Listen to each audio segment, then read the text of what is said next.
बीडला सद्भावना रॅली होती, तुम्ही बरोबर. उदयनराजे भोसलेंनी मागणी केली की औरंगजेबाची जी कबर महाराष्ट्रात आहे त्याला काढून फेकून द्यावं बाहेर. असं आहे, उदयनराजेंची भूमिका औरंगजेबाच्या संदर्भात, औरंगजेब कोण होता, कसा होता, हे सगळ्यांना माहीत आहे. ज्याने स्वतःच्या बापाला सोडलं नाही, ज्याने स्वतःच्या भावाला सोडलं नाही, अशी प्रवृत्ती औरंगजेबाची होती. आणि सत्तेसाठी सत्तेचा विस्तार करताना त्यांनी कुठलीही दया माया कशीच दाखवली नव्हती. आणि विशेष करून अशा क्रूर व्यक्तीच्या नावाला कोणी समर्थन देणार नाही. परंतु त्याच्या कबरीच्या संदर्भात जो काही निर्णय, तो मला वाटते पुरातत्व विभागाकडे ती कबर आत्ता आहे अशी माहिती आहे. सरकारने योग्य निर्णय घ्यावा एवढीच भूमिका आहे की औरंगजेबाच्या नावाखाली धर्मांधता पसरू नये, हिंदू मुस्लिम तेढ निर्माण होऊ नये. कारण बहुसंख्य मुस्लिम त्यावेळेस छत्रपती शिवरायांच्या बरोबर होते. औरंगजेब हा बाहेरचा आहे, स्थानिक मुस्लिम मात्र त्याच्यावर रोष काढण्यासाठी, त्याच्यावर राग काढण्याचा काही जो प्रयत्न मंत्रिमंडळातील मंत्री करतायत ते होता कामा नये. ही प्रवृत्ती जी आहे औरंगजेब, ही प्रवृत्ती होती, त्याला धार्मिक दृष्टिकोनातून बघता कामा नये. धर्मांध तर तो होताच, तो म्हणजे धर्मवेळाच होता. धर्मांचा विस्तार करण्यासाठी अनेक हिंदूंना त्यांनी त्या काळी बाठवलं सुद्धा होतं. त्यामुळे त्याचा काळा इतिहासच आहे. अशा व्यक्तीची कबर महाराष्ट्रात आहे ही जर उदयनराजे म्हणत असतील तर सरकारने त्या संदर्भात योग्य निर्णय घ्यावा. हो, जयंत पाटील म्हटले की लाडक्या बहिणींचं अनुदान जे आहे ते बंद होणार नाही याची काळजी घ्या आणि अधिवेशनात घोटाळा होणार नाही याबाबत. नाही, असं आहे. लाडकी बहीण तशी आता त्यांनी 27 लाख लाडक्या बहिणींना बादच केला आहे. मी एक पत्र लाडक्या बहिणींना पाठवतो आहे आजच्या जागतिक महिला दिनाच्या निमित्तानं. आणि त्याचा सार बघितला तुम्हाला लक्षात येईल. ते मला वाटतं सोशल मीडियावर मी टाकलेलं पण आहे.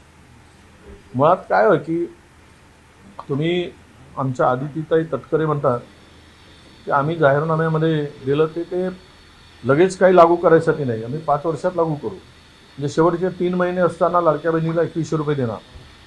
आणि तुम्ही निवडणुकीच्या तोंडावर कुठलेही निकष न लावता त्या लाडक्या बहिणीनं त्यांच्या खात्यामध्ये पैसे गोळा केले. त्यावेळेस तुम्हाला निकष हटवला नाही काय? आता आर्थिक स्थिती दोलायमान झाली. सरकारची आर्थिक स्थिती इतकी वाईट आहे की मागच्या बजेटमधले फक्त 40% निधी खर्च करू शकले. ही परिस्थिती सरकारची आहे. आणि अशा स्थितीत लाडकी बहिणींच्या नावानं मतं घेऊन त्यांची बनवाबनवी फसवणूक होत असेल तर त्या लाडक्या भावाला त्या बहिणी माफ करणार नाहीत. आणि ते कोणत्या हालतीत ते बंद होऊ देणार नाही. आम्ही बंद झाले तर लाडक्या बहिणींना घेऊन आम्ही रस्त्यावर उतरू, ही आमची भूमिका आहे.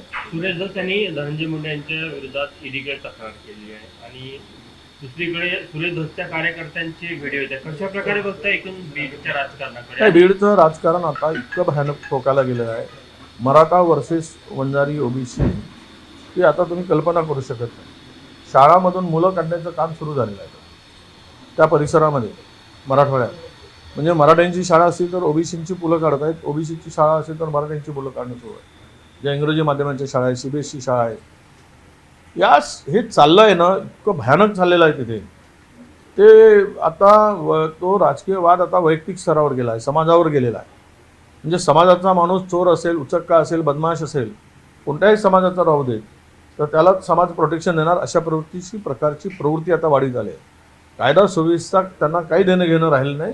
कायदा सुव्यवस्थेचे धिंदवडे काढा आणि आपल्या माणसाला मदत करा. कोणाचा खून करू दे, कोणावरही बलात्कार करू दे, पण तो आपला आहे ना, मग स्वाभिमानानं सांगा आमचा आहे, त्याच्यावर कारवाई झाली नाही पाहिजे, अशी भूमिका आहे काय? आरोपी असतो तो, कुठल्या धर्माचा कुठल्या जातीचा काय संबंध नसतो.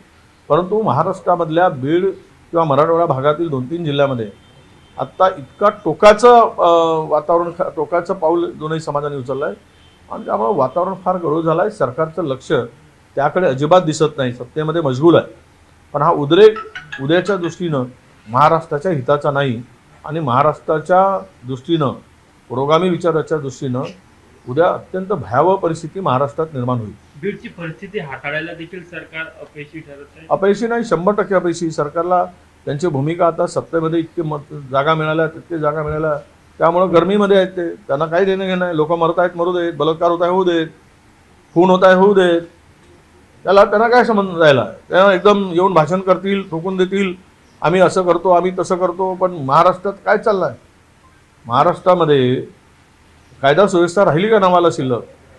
आणि धाक राहिला काय कायद्याचा? ही सगळी परिस्थिती पाहिल्यानंतर बीड तर आज मी हे सांगेल की बीडमध्ये एका वेळेस इतका मोठा उद्रेक होऊन जाईल. त्यांच्याकडे काय रिपोर्ट आहे मला माहीत नाही, पोलिसांच्याकडे किंवा IB-कडे किंवा त्यांच्या डिपार्टमेंटकडे, होम डिपार्टमेंटकडे. पण एक सांगतो, ज्यावेळेस काही घटना, इतकी मोठी घटना होईल की हजारो लोकांना, निष्पाप लोकांना आपला जीव गमवावा लागेल, अशा प्रकारची उद्रेकाची परिस्थिती बीडमध्ये आहे. मुंबई गोवा महामार्गावर डांबरीकरण करण्यात मोठा घोटाळा झाला, त्याबाबत याचिका दाखल केली अशी माहिती मिळते की उदय सामंतच्या वडिलांची ती कंपनी होती. सगळेच घोटाळेबाज आहेत. त्यामुळं कितीही घोटाळे करा तरी सरकारचं प्रोटेक्शन आहे. त्यामुळे कोण काय वाखळ करणार आहे? त्यांच्या मागे ज्युडिशरी आहे, त्यांच्या मागे मीडिया आहे, त्यांच्या मागे एजन्सी आहे, सगळे पाठीमागे उभे आहेत. तुम्ही काही केलं तरी तुम्हाला हात लावणार नाही, पण विरोधकांना मात्र काही केलं की त्याला सोडणार नाही, अशा प्रकारची भूमिका तिथे आहे. डांबर घोटाळा मोठाच घोटाळा आहे, त्याची चौकशीची याचिका झाली. आम्ही हाऊसमध्ये हा विषय घेणार आहोत. हा आठवडा गेला, पुढच्या बजेटच्या अजून 3 आठवडे कामकाज आहे, त्यामध्ये या विषयाला आम्ही सरकारला जाब विचारू.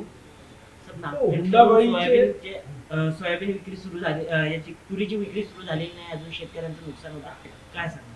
सोयाबीन, कापूस आणि तूर, काय गोष्टी सांगायच्या की आम्ही इतकी खरेदी केली, आम्ही तितक्या खरेदी केल्या.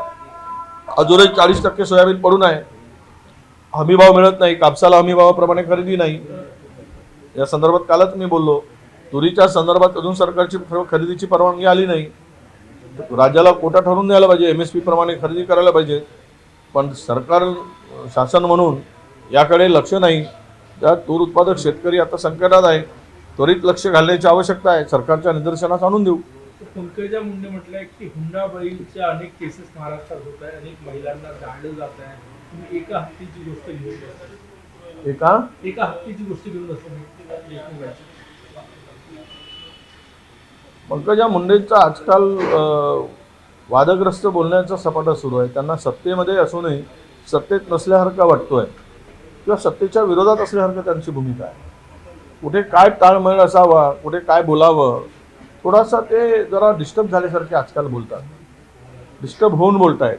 परवा त्यांनी मुख्यमंत्र्यांना असं उद्देशून म्हणलं की आपला ज्यावेळेस मुंडेंचा राजीनामा झाला त्यावेळेस राजीनामा हा उशिरा घेतला गेला, तो अगोदरच घ्यायला पाहिजे. म्हणजे रोख कोणाकडे होता? मुख्यमंत्र्यांच्याकडे होता. याचा अर्थ स्पष्ट आहे की टार्गेट मुख्यमंत्री आहेत का? आता एक देशमुखाच्या हत्या संदर्भात जोडताना हुंडाबळी कोणाचं काम आहे? सरकारचं काम आहे ना. हुंडाबळी जर होत असेल तर पोलीस काय झोपले आहे काय? आणि त्या मंत्री आहेत, त्यांचं काम काय आहे? मंत्रिपदाची खुर्चीवर बसणं आणि खुर्ची मिळवण्यासाठीचा आटापिटा होता काय? की महिलांच्या या सगळ्या गोष्टीमध्ये लक्ष घालून महिलांची सुरक्षा कशी होईल? आज महिला जागतिक दिवस आहे, त्या दृष्टीनं त्यांनी सांगायला पाहिजे. रडगाणं सांगण्यापेक्षा उपाय सांगून कारवाई काय होईल हे सांगण्याची आवश्यकता आहे. अफवाजनीने पत्र दिले विधानसभा अध्यक्षांना की निलंबन रद्द करावं. तो आता बहुमत त्यांच्याकडे आहे, ते काही करतात, आमचं ऐकून घेतले नाहीत, आम्हाला मांडू दिले नाही. त्यांनी तो निर्णय घ्यायचा आहे, आम्ही त्यावर काही बोलणार नाही, आम्हाला बोलायची गरज नाही. पनीर, भेसळयुक्त पनीराची फॅक्टरी पुण्यामध्ये सापडली आहे, यामुळे काही लोकांची नुकसान होत आहे. त्यासोबत आता अन्न व औषध विभागाने कारवाई केली, परंतु इतक्या दिवस ते चालू होतं, काय म्हणून? सगळंच आहे. गुटखा बंदी आहे, गुटखा येत नाही काय? ड्रग्स येत नाहीत महाराष्ट्रात. अनेकांचे धागेदोरे त्यांच्याशी जोडले आहेत. अनेक लोक सत्तेमधील त्यांच्याकडून हप्ता सुरू आहे. अरे सरकारच्या इशाऱ्यावर हे सगळं चालतं. भेसळ महाराष्ट्रामध्ये मोठ्या प्रमाणात आहे, त्यामुळे आयुष्य लोकांचं कमी होत चाललं आहे. म्हणजे पोल्युशन आहे, भेसळ आहे, अनेक विषय आहेत. पण एक आहे की हे सगळं राजरोसपणे सुरू असेल तर सरकार झोपेचं सोंग घेऊन काम करत आहे, याचा अर्थ असा होतो.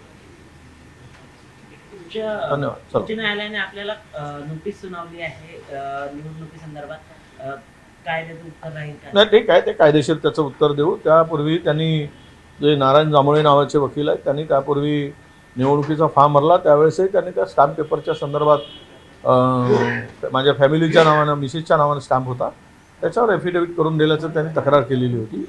त्यावर रितसर कारवाई त्यांनी त्यावेळेस हायकोर्टात गेले होते. हायकोर्टाने ती याचिका फेटाळली होती. परत ते त्यांनी हायकोर्टात टाकलेली आहे याचिका. त्याचं उत्तर आम्ही देऊ. काय जे आहे सत्यता त्यामध्ये आम्हाला त्याच्यातून केवळ एका गोष्टीवर त्यांनी तो जो हायकोर्टामध्ये पिटिशन दाखल केली ते वकिलांचा सल्ला घेऊन उत्तर देईल. त्यामध्ये मला वाटतं की फारसं काही तथ्य नाही आहे.